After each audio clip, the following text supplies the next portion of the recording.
प्रेम कहानी, एक लड़की और लड़के की। कहानी का नाम पहली बारिश का प्यार। पहली मुलाकात। जयपुर की गर्मियों की दोपहर थी। कॉलेज का नया सत्र शुरू हो चुका था। नई क्लास, नए दोस्त और नई शुरुआत। अनाया, जो दिल्ली से ट्रांसफर होकर आई थी, कॉलेज में थोड़ी घबराई हुई थी। उसकी आंखों में सपने थे, लेकिन एक अनजान शहर ने उसकी चाल में थोड़ी झिझक भर दी थी।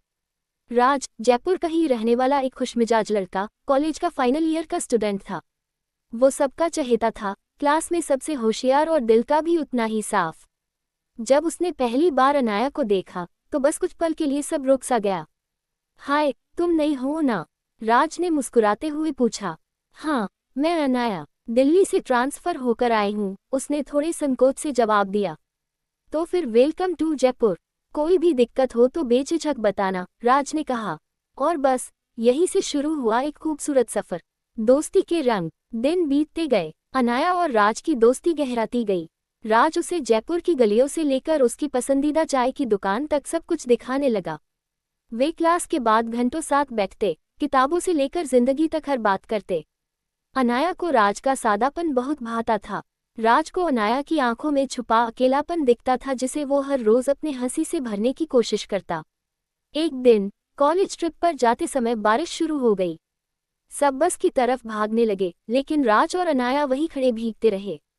उनके बीच खामोशी थी, मगर उस खामोशी में भी एक एहसास था। तुम्हें बारिश पसंद है? राज ने पूछा। बहुत, क्योंकि बारिश में कोई आंसू नहीं देख पाता, अनाया ने जवाब दिया। राज ने उसके हाथ थाम लिए। अब तुम्हें कभी अकेले नहीं रोना पड़ेगा, प्यार का इजहार। कॉलेज के वार्षिक उत्सव में राज ने पहली बार गिटार बजाते हुए गाना गाया, तारांकन तुम ही हो। तारांकन, और वो गाना सिर्फ अनाया के लिए था। भीड़ के बीच उसकी आंखें अनाया को ढूंढ रही थी, और जब नजरें मिली तो दोनों की आंखों में एक ही सवाल था, क्या हम एक दूसरे के लिए बने हैं? उस शाम कॉलेज की छत पर राज ने अनाया से कहा, मुझे नहीं पता प्यार क्या होता है, लेकिन जब तुम पास होती हो तो सब कुछ सही लगता है। क्या तुम मेरी जिंदगी में हमेशा रहोगी? अनाया मुस्कुराए। उसकी आंखों में आंसू थे, लेकिन इस बार खुशी के। हाँ राज, तुम्हारे साथ हर पल जीना चाहती हूँ। दूरियों की दरार। जैसे ही उनका प्यार परवान चढ़ा, वैसे ही जिंदगी ने एक नया मोड़ लिया। अनाया के पिता का तबादला वापस दिल्ली हो गया। उसे अचानक ही जाना पड़ा। विदाई वाले दिन दोनों स्टेशन पर खामोश खड़े थे।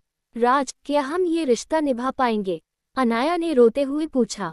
हम कोशिश जरूर करेंगे, और वो काफी होगा, राज ने कहा। अगले कुछ महीनों तक फोन कॉल, मैसेज और वीडियो कॉल ही उनका सहारा थे। मगर दूरी कभी कभी रिश्तों को कमजोर कर देती है। धीरे धीरे बातों की मिठास में कमी आने लगी। फिर से मिलन। 1 साल बीत गया। अनाया ने जयपुर आना बंद कर दिया था, और राज अब ग्रेजुएट होकर जॉब कर रहा था।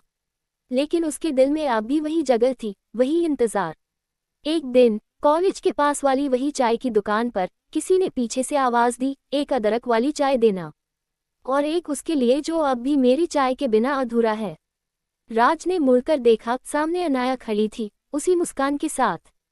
तुम यहाँ? राज की आवाज भर्राए। हाँ, वापस आई हूँ, हमेशा के लिए। राज ने उसे गले लगा लिया, जैसे पूरा ब्रह्मांड फिर से सही जगह आ गया हो, नई शुरुआत। अब वे दोनों जयपुर में एक साथ थे। अनाया ने यहाँ की एक यूनिवर्सिटी में M.A. में दाखिला ले लिया, और राज अपनी जॉब के साथ उसे हर रोज कॉलेज छोड़ने आता। उन्होंने तय किया कि जब समय सही होगा तब वे शादी करेंगे।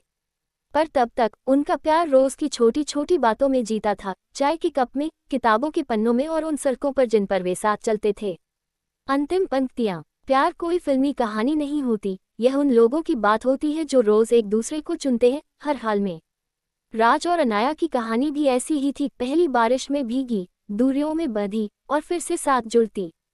क्योंकि कुछ रिश्ते कभी नहीं टूटते, वे बस वक्त का इंतजार करते हैं दोबारा मिलने का।